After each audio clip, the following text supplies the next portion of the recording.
There's a long list of people who have said throughout our history that the parliamentary system is not suitable for our country.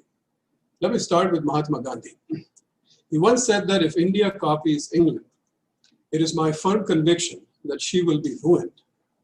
He wrote to the British Secretary of State that my whole being rebels against the idea that in a system called democratic, one man should have the unfettered power. Today, we can all relate with Gandhi's objections. There are many who have agreed with Gandhi and advised against the parliamentary system. They usually have two grounds. It over-centralized and it was unsuitable for India's diversity. It might surprise you that even the British said that their system was unsuited to Indian conditions. In 1933, a British parliamentary committee reviewed all the factors necessary for the parliamentary system to work and wrote that in India, none of these factors can be said to exist today. B.R. Ambedkar was also a fierce opponent of the parliamentary system. In a secret meeting in 1939, he told the British Viceroy that the parliamentary system would not do in India. Before he was made chairman of the drafting committee, he submitted a proposal to our Constituent Assembly to structure India along the lines of the US presidential system. He even proposed a similar name, the United States of India. But after he was made chairman, Ambedkar adopted the Congress party's and Nehru's preference for the parliamentary system and became its leading advocate inside the assembly. But as many of you know, he bitterly denounced his work only 2 years later. In the Rajya Sabha, he said he would be willing to burn the Constitution because it serves no one. When a member asked him why he defended it inside the assembly, he responded, "The advocates defend many things. I was a hack. What I was asked to do, I did, much against my will." Ambedkar wasn't alone. The choice of the parliamentary system was decried by most luminaries engaged in the framing of our Constitution. That whole story is in my book, but very briefly, Nehru proposed a typical parliamentary system, but Patel wanted the chief executive to be directly elected. Rajendra Prasad called a joint meeting to resolve this discrepancy. In this meeting in June 1947, 36 of the most eminent men involved, Nehru, Patel, Ambedkar, K.M. Munshi, Aladi Krishnaswamy Iyer, Govind Vallabh Pant, Shyama Prasad Mukherjee, all voted down the idea of a figurehead president and asked Nehru to reconsider. But this never happened. Patel's proposal that the governors be directly elected was approved by the assembly, but it was later reversed. It was the only major reversal inside our Constituent Assembly. Objections to the parliamentary system have continued to this day. Many experienced leaders have said that we should consider switching to the presidential system.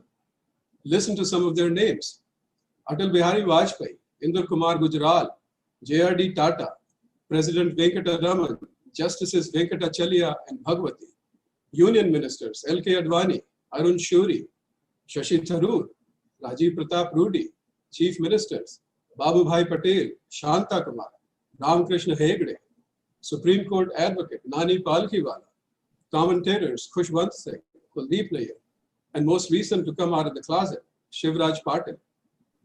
So what troubles these experienced leaders about the present system? Let me highlight 5 of its most fundamental flaws and show how the presidential system removes them. The first parliamentary flaw is its motion of majority rule. This principle allows the winner of an election to completely ignore the losers by not giving them any share in the executive power or lawmaking. Since parties usually come to power with a minority of votes, the BJP received only 38% in 2019. Our constitution denies most people any say in governance for a long stretch of 5 years. What's worse is that in a Hindu majority nation, the principle of majority rule creates sectarian governments. They appease either the majority or the minority in order to gain power. The presidential system alleviates these problems of majority rule in many ways. First, it makes it harder for majorities to form by enlarging the election constituencies. The local officials are elected locally, but national officials, such as senators and the president, are chosen in statewide and nationwide elections. It is difficult to win such large elections on communal or caste basis. Second, the presidential system divides powers extensively so interested majorities can do little harm. Powers of city, state, and national governments are strictly divided, unlike India's concept of concurrent powers. And lastly, that system avoids majority rule by giving minorities more say through its checks and balances. For example, the Senate's filibuster rule allows only 40% to deny a piece of legislation. What all this means is that even if a demagogue comes to power in that system, he cannot turn the whole nation into a majoritarian frenzy, because his role and powers will be limited. The parliamentary system's second fundamental flaw is its fusion of executive and legislative powers.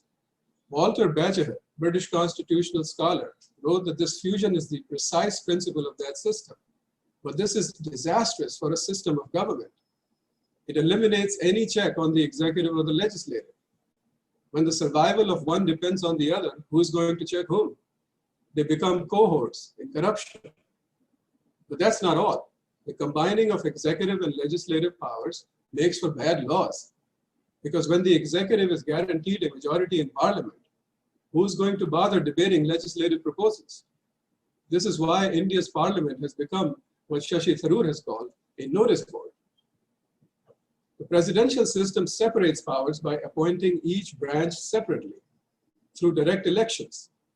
Since the survival of the president doesn't depend on Congress and vice versa, they're not fearful to check each other. Appointing them separately also allows them to be controlled by different parties. This notion of divided government exists only in the US system. It forces each party and each branch to fight for public approval. As American founding father James Madison said, ambition must be made to counteract ambition. This is why the US system is so rancorous. It is democracy at work. The parliamentary proponents say that the presidential system are dysfunctional. But let me address this in the next segment. The parliamentary system's third fundamental flaw, so-called strong center. It is inherently a unitary system. In India, what I call a federalism of convenience. The states have rights and freedoms only so long as they are sanctioned by the center. But this is devastating for a diverse society. It suffocates local expression of languages and cultures. We are so fearful of local people controlling their own affairs that we have made a mockery of democracy. The presidential system is rooted in local governments so that citizens can engage in self-governance. Let me give you an example. A town's mayor and council are directly elected. So if the population is predominantly Korean, the town can have a Korean American mayor, have Korean language taught in schools, or posted on street signs, so long as this doesn't break any state or national laws.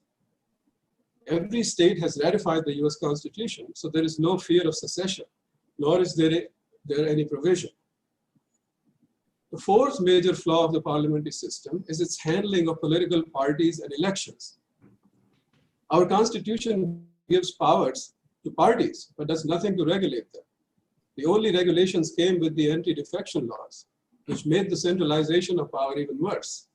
Now the party bosses have carte blanche, and MPs and MLAs have become bondsmen, in the words of A.G. Noorani.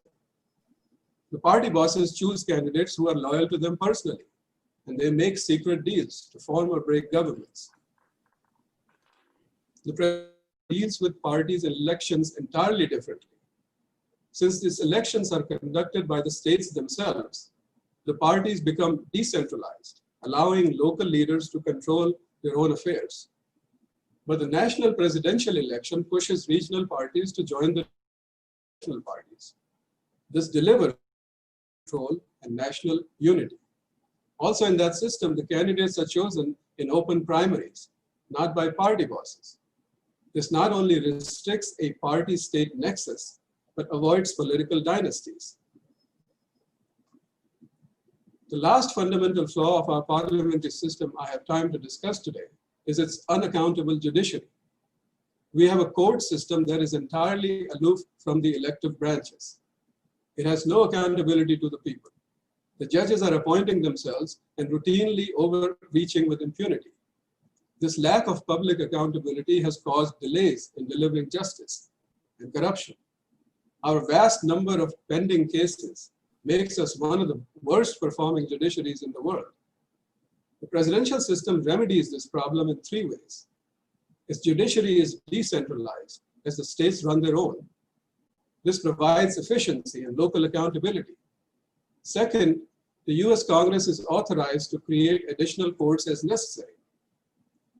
This makes people's representatives accountable for the system of justice. And lastly, under that system, judges are appointed jointly by the President and the Senate, giving people a say. The process is politicized, but in a democracy, there is no alternative. The people must have a say. All these differences give the presidential system one overarching benefit. It offers the best protection against one-man rule. There is a myth that the presidential system is authoritarian. The situation is just the opposite. It is our present system which creates the autocrats. Before I close, let me say three more sentences. I'm a proponent only of the US system and not its variations like France, since they alter the balance of power. I'm an advocate of the US system, not an apologist for all US decisions, including that of Trump, but we can discuss him later. I believe firmly that there is nothing lacking in the Indian people.